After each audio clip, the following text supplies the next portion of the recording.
سلامونه وخت مو په خیر د دې مهال خبرونو ته ښه راغلاست. ټرمپ وایي چې هغه لا هم چمتو دی چې پر ایران تر ټولو سخت برید وکړي. سپینې ماڼۍ په واشنګټن کې د ایران سره د جګړې او د تجهیزاتو د نشتوالي په اړه اختلافات رد کړل. ایرانیان وایي چې هیڅ اختلاف نشته او موږ د جګړې لپاره چمتو یو. د هرمز تنګي کې تاوتریخوالی لا هم لوړ دی.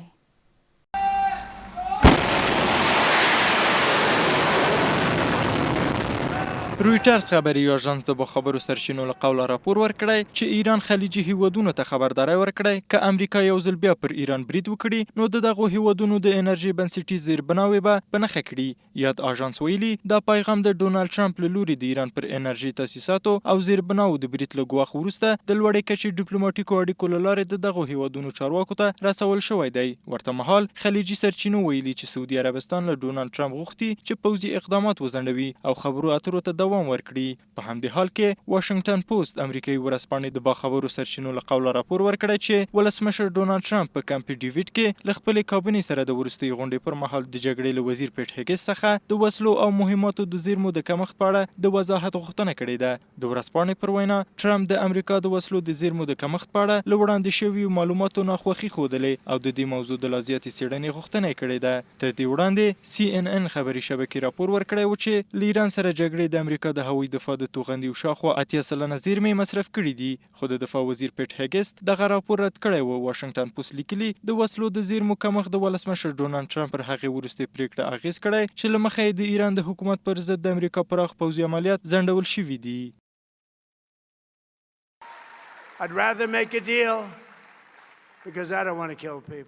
غوره ګڼم چې له ایران سره اختلافونه د ډیپلوماسۍ له لارې حل شي.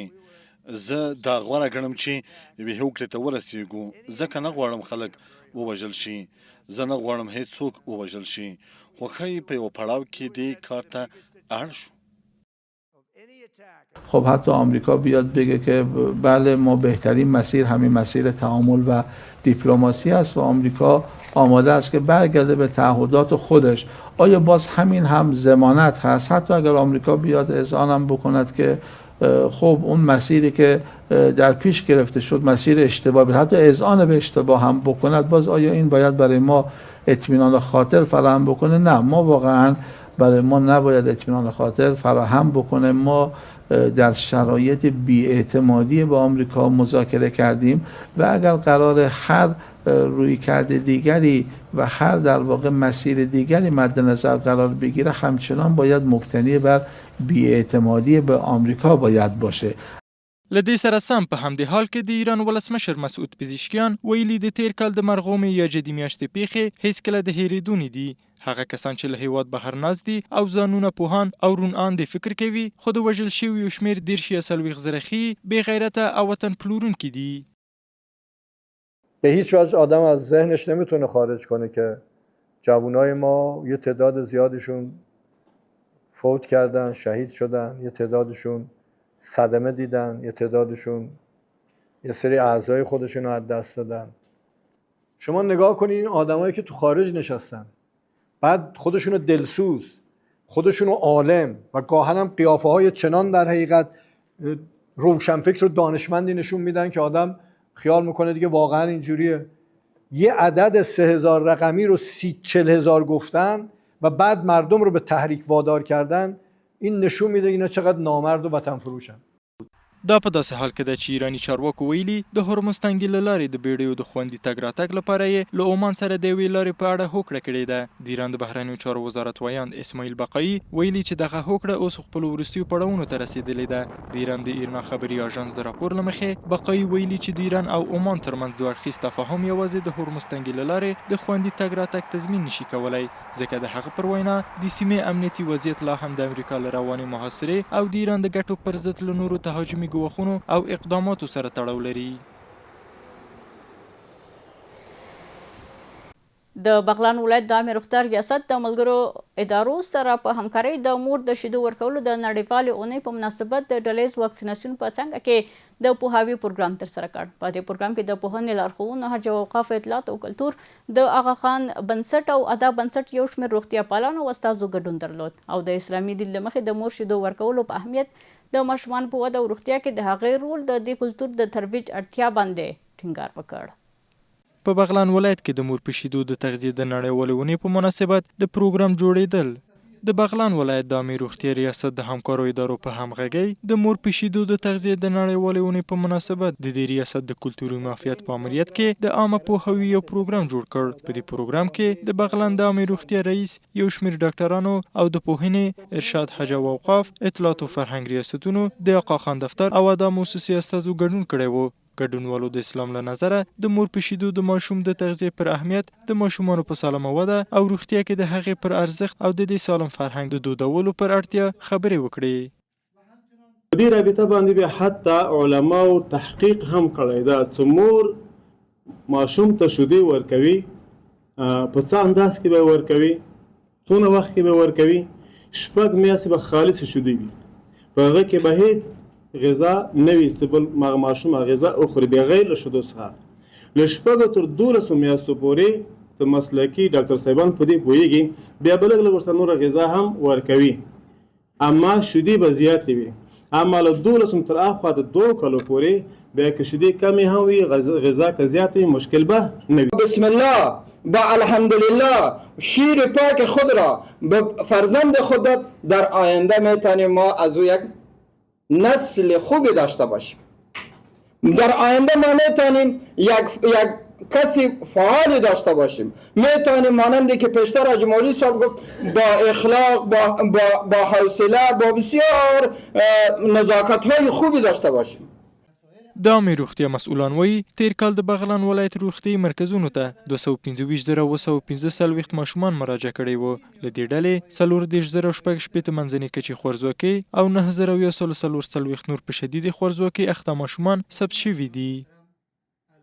در مجموع در مدت 1 سال خدماتی که در بخش تغذیه اجرا شده به شکل بسیار خلاص 2,25,445 طفل یعنی در مراکزی از نظر تغذیه بررسی شدن، اینا برشان رسیدگی شده و از جمله از یا 34,066 نفر از یا به سوی تغذیه متوسط یا ممم دچار بوده که بر از یا رسیدگی شده و به می شکل 9,144 نفر مشکلات تغذیه شدید داشته یا سوی تغذیه شدید دچار بوده که اینا برشان رسیدگی شده.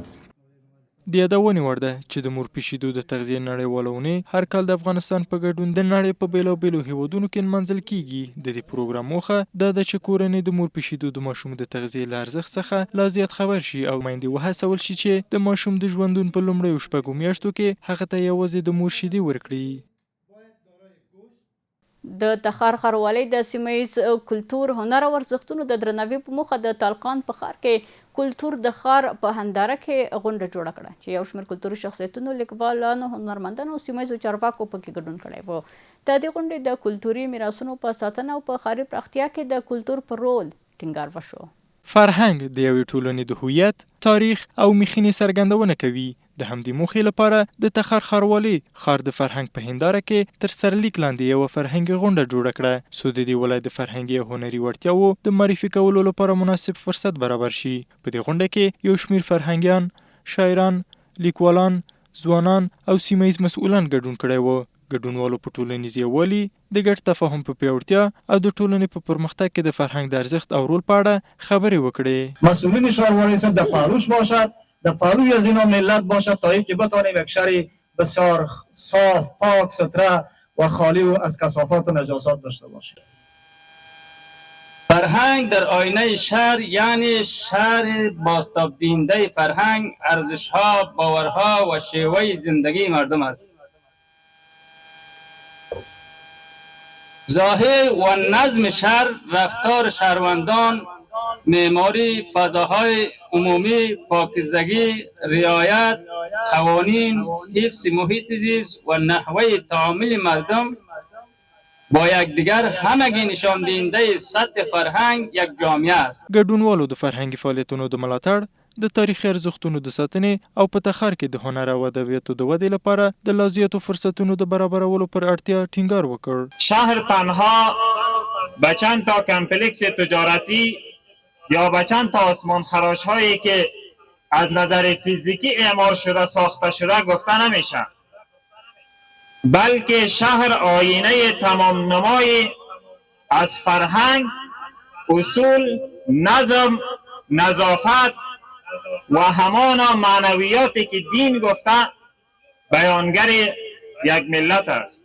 فرهنگ شهرنشینی خدا طور عیار بکنن تا مردم به این قسم حرکت بکنه که خدا و رسول اس پیش راضي شوه. د تخار ښاروالۍ مسؤلان وایي چې د دا ډول پروګرامونو جوړول د فرهنګ د ژوندي ساتلو او په ښار کې د فرهنګي فضا د رامنځته کولو د هڅو یوه برخه ده. په دې غونډه کې د ادبي پروګرامونو، شعر ویلو او د فرهنګي لاسته راوړنو د معرفي کولو برخې هم ترسره شوې چې د ګډونوالو له تود هرکلي سره مخ شو. با برگزاری جشنواره‌های فرهنگی، نمایش‌های هنری، شب‌های شعر و مسابقات کتابخوانی بر رشد فرهنگ و شکوفایی استعدادهای هنری شهروندان کمک می‌کند. خیر است اگر با غصه با قلبی غمین باشم. خیر است اگر با غصه با قلبی غمین باشم. میمیرم ای دنیا اگر بی سرزمین باشم. من با تو ای رویای پاک ای کشور خوبم. من با تو ای رویای پاک ای کشور خوبم. باید که پا بر جای با گامی متین باشم. د تخار ښاروالۍ ټینګار کوي چې د فرهنګي پروګرامونو دوام کولی شي د دې ولایت د تاریخي او فرهنګي هویت په معرفي کولو کې مهم رول ولري. زموږ د دې مهال خبرونه پر همدې ځای پای ته رسیږي. ښه وخت ولرئ.